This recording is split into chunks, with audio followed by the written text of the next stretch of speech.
வணக்கம். சற்று முன் கிடைக்கப்பெற்ற மிக முக்கியமான செய்தி ஒன்று வெளியாகியுள்ளது. ஸ்டாலின் அறையை பூட்டிய தேர்தல் ஆணைய அதிகாரிகள். தலைமைச் செயலகத்தில் ஸ்டாலின் அவர்களது அறை பூட்டப்பட்டுள்ளது. இனி முதல்வராக ஸ்டாலின் அவர்கள் பெயரை கூற முடியாது. நண்பர்களே, இந்த வீடியோவிற்கு ஒரே ஒரு லைக் மட்டும் சப்ஸ்கிரைப் பண்ணிருங்க. 2026 சட்டசபை தேர்தல் வெற்றிகரமாக முடிந்துவிட்டது.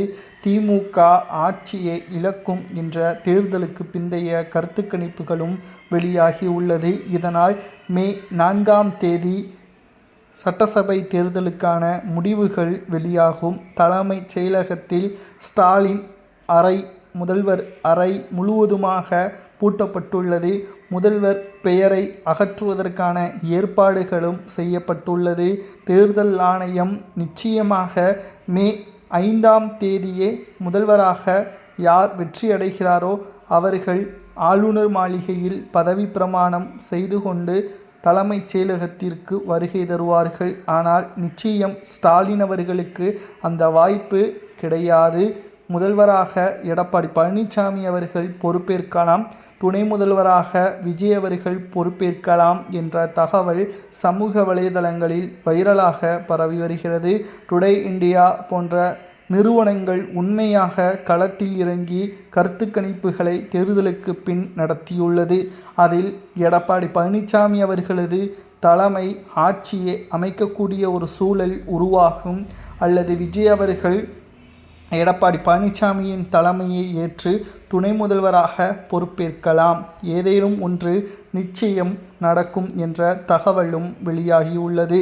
ஆனால் ஒருபோதும் திமுக 2வது முறை ஆட்சி அமைப்பது மிக கடினமான ஒரு சூழல் என்ற தகவலும் கிடைக்கப்பெற்றுள்ளது. ஸ்டாலின் அவர்களது அறை இழுத்து பூட்டப்பட்டிருப்பது ஒட்டுமொத்த திமுகவினர்களுக்கும் அதிர்ச்சியையும் பரபரப்பையும் ஏற்படுத்தியுள்ளது. தேர்தல் விதிமுறைகள்தான் அது. தேர்தல் முடிந்துவிட்டது, எந்த ஒரு அசம்பாவிதங்களும் இனி நடைபெறக்கூடாது என்பதற்காகவே இதுபோன்ற செயல்பாடுகள் நடைபெற்று கொண்டிருக்கிறது. ஸ்டாலின் அவர்கள் இனி தலைமைச் செயலகத்திற்கு செல்ல முடியாது. சரி, சட்டமன்ற தேர்தலில் கொளத்தூர் தொகுதியிலாவது வெற்றியடைவாரா ஸ்டாலின் என்ற கேள்விற்கு அதுவும் நிச்சயமாக வாய்ப்பு இல்லை என்ற தகவலும் சமூக வலைதளங்களில் வைரலாக பரவி வருகிறது. சட்டமன்றத்திற்கே ஸ்டாலின் அவர்களால் இந்த முறை செல்வதற்கு வாய்ப்பே இல்லை. அதற்கு காரணம் அமைச்சர்கள் செய்த தவறுதான், அவமானங்களை மக்களுக்கு ஏற்படுத்தியதுதான் என்ற தகவல் வெளியாகியுள்ளது. தலைமைச் செயலகத்தில் ஸ்டாலின் அவர்களது அறையை பூட்டி தேர்தல் ஆணையம் செய்தது சரியா தவறா என்பதை கமெண்ட் வாயிலாக